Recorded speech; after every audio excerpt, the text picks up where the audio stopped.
प्यारे बच्चों, स्वागत है आप लोग का हमारे चैनल एसजी एकेडमी में। बच्चों, आज हम आपको बताएंगे कक्षा 12वीं जीव विज्ञान के कुछ महत्वपूर्ण प्रश्न। और ये जो प्रश्न है आपके पूरे किताब से हैं और हर बार जो है आपके बोर्ड एग्जाम में पूछे जाते हैं। और आप इस पे देख सकते हैं ईयर भी डाला गया है, कब कब पूछा गया है। उससे पहले अगर आप लोग चैनल पर नए हैं तो चैनल को सब्सक्राइब कर लीजिए और बेल आइकन को प्रेस कर लीजिए, ताकि आगे आने वाले दिनों में हर वीडियो का नोटिफिकेशन आप तक सबसे पहले पहुंचे। अब आइए देखते हैं वो कौन कौन से प्रश्न है जो आज आपको एकदम बढ़िया से हम बताएंगे और आपको इसको तैयार करना है। तो आप लोग एकदम पूरा क्लास को एंड तक देखिएगा, क्योंकि ये सभी जो प्रश्न है आपके प्रीवियस ईयर में लगातार पूछे गए हैं। जैसे पहला प्रश्न है, स्त्री केसर यानी जायांग का नामांकित चित्र बनाइए।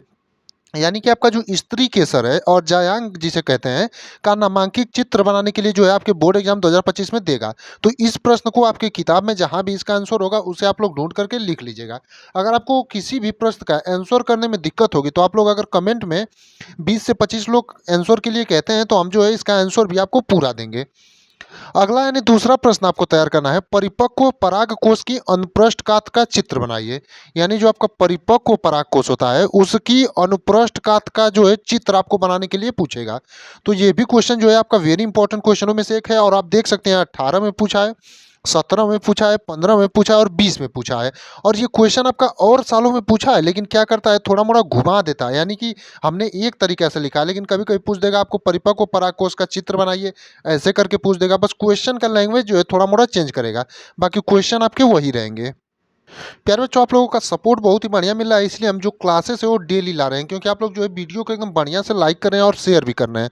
तो तीसरा हमारा जो प्रश्न है, एक परागकण की सूक्ष्मदर्शी संरचना का सचित्र वर्णन कीजिए। यानी कि आपका कोई एक परागकण है उसकी सूक्ष्मदर्शी संरचना का आपको सचित्र वर्णन करने के लिए बोलेगा। जैसे आप देख सकते हैं कई सालों में पूछा गया, 7 में पूछा है, 10 में पूछा है, 12, 13, 16 और 19 में।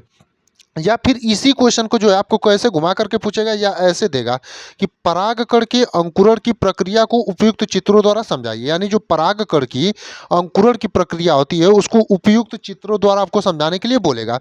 या तो इस प्रकार दे कि एक परागकण की सूक्ष्मदर्शी संरचना का संचित्र वर्णन कीजिए, या फिर ऐसे देगा कि परागकण के अंकुरण की प्रक्रिया को उपयुक्त चित्रों द्वारा समझाइए। तो दोनों में से किसी तरीके से जो है आपको दे सकता है क्वेश्चन को। अब बात करते हैं अपने अगले यानी चौथे प्रश्न की। तो चौथा प्रश्न है, पुष्पी पादपों में लघु बीजाणु जनन का सचित्र वर्णन कीजिए। यानी आपका जो पुष्पी पादप होते हैं उसमें लघु बीजाणु जनन का सचित्र वर्णन करने के लिए बोलेगा। या फिर आपको कैसे बोलेगा, इसी प्रश्न को जो है बोलेगा चित्र की सहायता से आवृत बीजी पादपों में लघु बीजाणु जनन का वर्णन कीजिए। यानी आपको इस प्रकार देगा ये क्वेश्चन, या पुष्पी पादपों में लघु बीजाणु जनन का सचित्र वर्णन कीजिए, या फिर इस प्रकार लिख करके दे देगा कि चित्र की सहायता से आवृत बीजित पादपों में लघु बीजाणु जनन का वर्णन कीजिए। तो आप देख सकते हैं एक ही क्वेश्चन को किस प्रकार से जो है दो तरीके से पूछ सका है। तो हमने आपको दोनों तरीके से बताया कि किस प्रकार से जो है क्वेश्चन का लैंग्वेज चेंज कर सकता है, ताकि आपके बोर्ड एग्जाम में जब आपसे क्वेश्चन पूछे तो आप 1% भी कंफ्यूज ना हो और आप जो है पूरा इसका आंसर लिख के आए। और आप देख सकते हैं कितना लगातार प्रीवियस ईयर में पूछा गया है आपका 11, 8, 9, 16, 14, 13, 22, 23, यानी कि लगातार जो है ये क्वेश्चन पूछा गया है। अब बात करते हैं अपने अगले यानी पांचवें प्रश्न की। तो पांचवा प्रश्न है, एक प्रारूपी आवृत बीजी बीजांड का सचित्र वर्णन कीजिए। यानी आपका एक प्रारूपी जो आवृत बीजी बीजांड होता है उसका सचित्र वर्णन करने के लिए आपको बोलेगा। और ये भी जो आपका क्वेश्चन है ये भी बहुत ही इंपॉर्टेंट क्वेश्चन है, क्योंकि इसको भी आप देख सकते हैं, क्योंकि सभी क्वेश्चन के नीचे इसलिए हमने लिख दिया आपका ईयर, क्योंकि इससे पहले हम जो भी क्वेश्चन बता रहे थे आपको बोल रहे थे प्रीवियस ईयर में पूछा गया है, तो आप लोग जो है समझ नहीं पा रहे थे कितने बार पूछा गया। तो इसीलिए हमने इसी सभी क्वेश्चनों के नीचे इनका ईयर लिख दिया है, ताकि आपको पता चल सके कि ये कितने बार जो है लगातार पूछा गया है और इतने ही प्रश्न हम क्यों लाए हैं, क्योंकि ये प्रश्न जो है आपके लगातार पूछे जाते हैं। तो प्रश्न आपका क्या था, एक प्रारूपी आवृतबीजी बीजांड का सचित्र वर्णन कीजिए। अब देखते हैं अपने अगला यानी छठवें प्रश्न को। तो छठवां प्रश्न पूछा गया कि शुक्राणु जनन क्या है, शुक्राणु जनन की विभिन्न अवस्थाओं का वर्णन कीजिए। यानी आपका शुक्राणु जनन जो है वो क्या होता है और शुक्राणु जनन की जो विभिन्न अवस्थाएं होती हैं उसका आपको वर्णन करने के लिए बोलेगा। यानी कि आपका शुक्राणु जनन क्या होता है उसको बताना रहेगा, और शुक्राणु जनन की जो आपकी विभिन्न अवस्थाएं होती हैं उसका आपको वर्णन करने के लिए बोलेगा। बात करते हैं अपने अगले यानी सातवें प्रश्न की। तो सातवां प्रश्न है, मानव के शुक्राणु की संरचना का वर्णन कीजिए।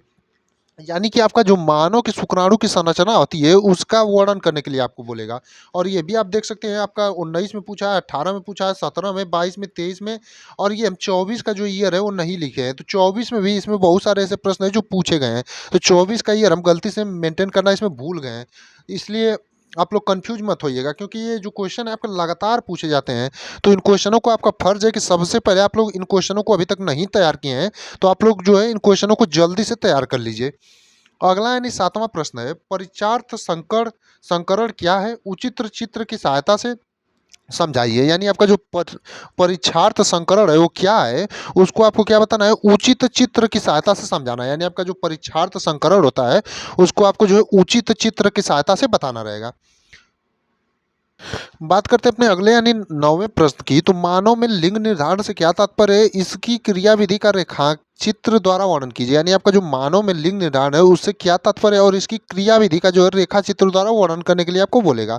और ये आप देख सकते हैं 9 में पूछा है, 2010 में पूछा है, 2013 में पूछा है, 12 में पूछा है, 14 में पूछा है, 15 में, 16 में, यानी कि लगातार जो है पूछा गया है। तो ये भी जो क्वेश्चन है आपका बहुत ही ज़्यादा इंपॉर्टेंट है।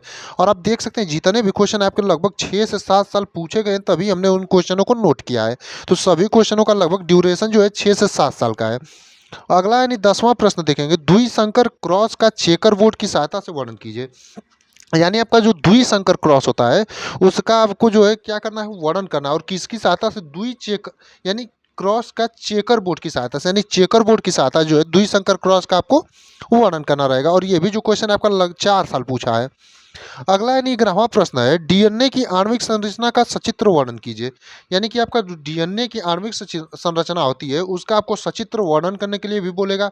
और ये तो आपका बहुत ही ज़्यादा इंपॉर्टेंट क्वेश्चन है और लगभग हर साल पूछा जाता है कि डीएनए की आणविक संरचना का सचित्र वर्णन कीजिए तथा डीएनए के द्विगुणन में इसका महत्व समझाइए। तथा जो इसका डीएनए की द्विगुणन में जो है आणविक संरचना का क्या महत्व है ये भी आपको बताना रहेगा। यानी इसमें आप देखेंगे 2 प्रश्न ऐड किया है।